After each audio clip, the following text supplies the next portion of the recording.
मैं आपको तहे दिल से धन्यवाद देना चाहता हूं।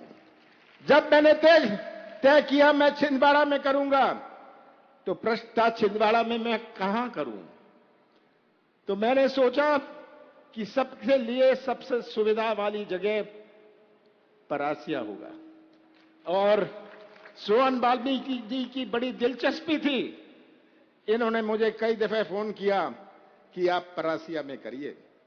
मैं संसद में 40 साल रहा, आपने मुझे संसद में पहुंचाया। संसद में तो बहुत सारे सदस्य होते हैं। मैंने उनसे कहता था कि आप यहां जो बैठे हैं संसद में, आप जनता का वोट लेके आए हैं। मैं तो जनता का प्यार और विश्वास लेके आया हूं, और यही आपका प्यार और विश्वास मेरी जीवन की सबसे बड़ी पूंजी है। आपने जो मुझे बल और शक्ति दी। माताएं और बहनें, आप यहां इतनी बड़ी संख्या में उपस्थित हैं, पर आपको देश भी समझना पड़ेगा। माताएं घर में व्यस्त रहती हैं, देश की तरफ नहीं देखती। आपको देश को भी समझना पड़ेगा। कोई ऐसा देश विश्व में नहीं है जहां इतने धर्म हुए। कोई ऐसा देश पूरे विश्व में नहीं है जहां इतनी जातियां हुई। कोई ऐसा देश विश्व में नहीं है जहां इतनी भाषाएं हुई। कोई ऐसा देश विश्व में नहीं है जहां इतने त्योहार हुए। है कोई ऐसा देश? कोई ऐसा देश विश्व में नहीं है। कोई ऐसा देश विश्व में नहीं है जहां इतनी देवी देवताएं हुए। ये अपना भारत है, ये अपना भारत है, और यही भारत हमें पहचानना है।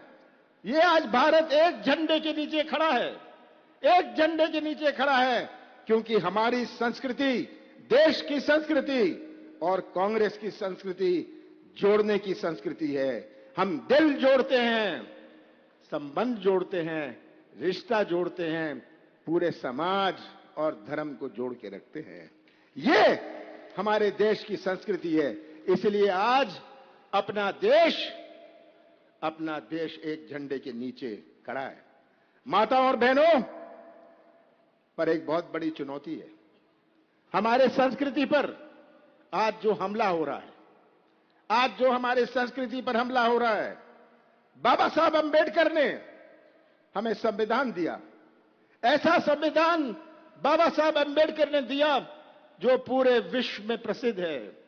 बाबा साहब अंबेडकर के सामने चुनौती थी कि एक ऐसा देश जिसमें इतनी विभिन्नता है, इतनी अनेकता है, इस ऐसे देश में कैसा संविधान बनाया जाए।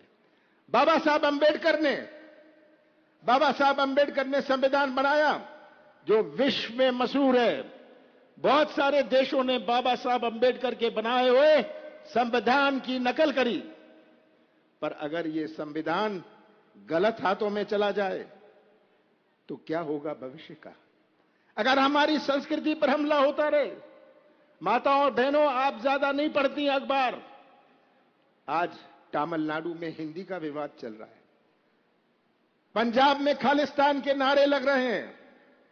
पिछले 10 दिन में कैसे मणिपुर में, हमारा ताल्लुकात मणिपुर से वैसा नहीं है, मणिपुर में समाज को बांटा जा रहा है। आदिवासी और गैर आदिवासी के बीच में कैसा विवाद किया जा रहा है, और किसकी सरकार है? भारतीय जनता पार्टी की सरकार है।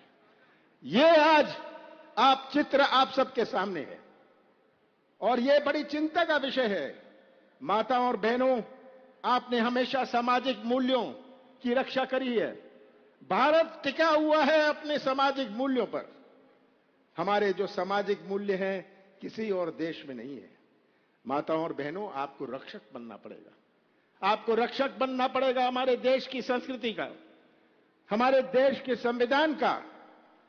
केवल अपना घर मत देखिएगा, सोचिएगा कि कैसा हम प्रदेश, आगे आने वाली पीढ़ियां, कैसा देश हम आगे आने वाली पीढ़ियों को सौंपना चाहते हैं। ये आज हमारे सामने चुनौती है। हमने तो हमेशा महिलाओं का सम्मान किया।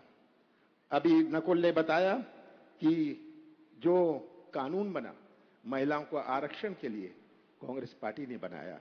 कांग्रेस पार्टी ने विधवा पेंशन जब मैं मुख्यमंत्री था डबल करी। हमने घरेलू हिंसा का कानून बनाया।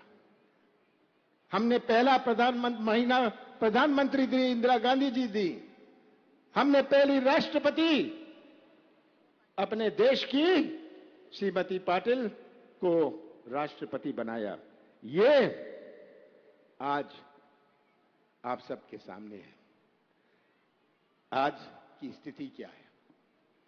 आज ये गवर्नमेंट और शिवराज सिंह जी क्या हमारे बेरोजगार नौजवान की पुकार सुन सकते हैं? इनकी कान बंद हैं।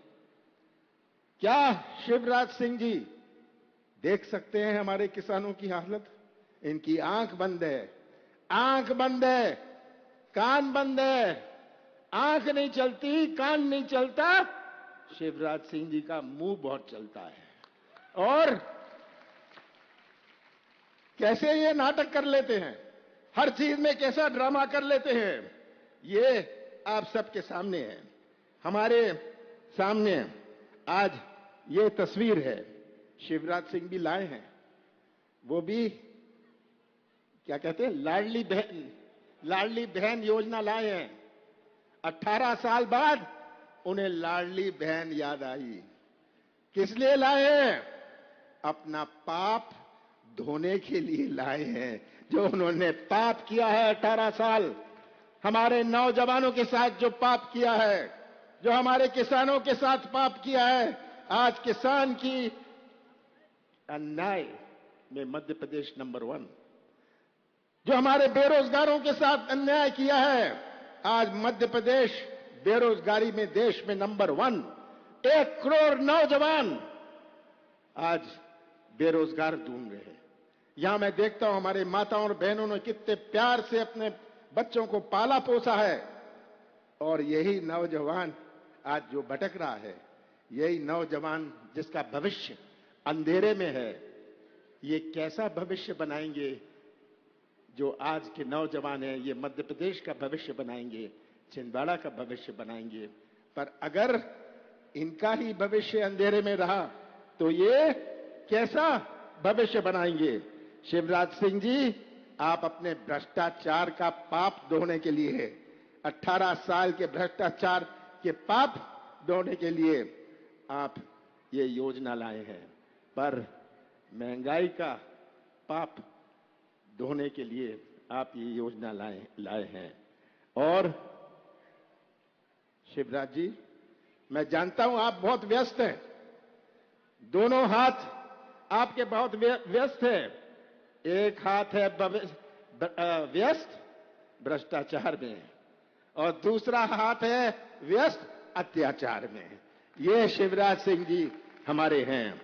और मैं तो यही कहूंगा कि ये तस्वीर आप सबके सामने है। 5 महीनों में चुनाव है। शिवराज जी जगह जगह जा रहे हैं, घोषणाएं कर रहे हैं। ये घोषणाओं की मशीन बन गए हैं, झूठ बोल रहे हैं, झूठ की मशीन बन गए हैं। और अब मुख्यमंत्री तो ये क्या है? ये तो क्या मंत्री है? शिलान्यास मंत्री है। ये भूमि पे कुछ पूजन मंत्री है। तो मैं शिवराज जी आपसे पूछता हूं, जनता को जवाब दीजिए, आपने दिया क्या? आपने दिया क्या? आपने महंगाई दी, आपने बेरोजगारी दी, आपने भ्रष्टाचार दिया, आपने घर घर में शराब दी, ये शिवराज सिंह जी ने दी। बलात्कार दिया, आदिवासी अत्याचार दिया। ये शिवराज जी तस्वीर है प्रदेश की। और मैं तो, मुझे पूरा विश्वास है मध्य प्रदेश की जनता पर और हमारे छिंदवाड़ा की जनता पर कि आप पहचान लेंगे कि मध्य प्रदेश में बीजेपी के पास बचा क्या है? पुलिस, पैसा और प्रशासन। पर सब याद रखें, कल के बाद परसों भी आता है, कल के बाद परसों आता है, तो ये पुलिस पैसा और प्रशासन का आप जो उपयोग करना चाहते हैं कर लीजिए 5 महीने में। जनता आज पहचान रही है, आपको अच्छी तरह पहचान रही है। अभी सोहन वाल्मीकि जी ने WCL की बात करी। WCL की जमीन, आप सब इसी इलाके के हैं, बहुत सारे इसी इलाके के हैं। WCL को जमीन दी गई थी, लीज में दे गई थी खदान के लिए कि कोयले के खदान खोलें। खदान बंद हो गए, पर अभी तक WCL में जमीन का कब्जा करके रखा है। मैं मुख्यमंत्री था, मैंने शुरुआत करी थी कि ये लीज कैंसिल करो, ये लीज कैंसिल करो और हमारे गरीब लोगों को ये जमीन बांटेंगे, उनके आवास के लिए ये जमीन बांटेंगे। हमारी सरकार बनती है, हम पूरे मध्य प्रदेश में जो भी कोयले की कंपनियां हैं उनकी हम लीज कैंसिल करेंगे, जहां खदान बंद हो गए हैं और उन्होंने कब्जा किया हुआ है। मैं तो आपसे अंत में पूछना चाहता हूं, मैं आप सभी से पूछना चाहता हूं, माताओं और बहनों को हर महीने 1500 रुपए चाहिए? बताइए, चाहिए? किसान भाइयों को कर्ज माफी चाहिए? कर्मचारियों को पुरानी पेंशन चाहिए?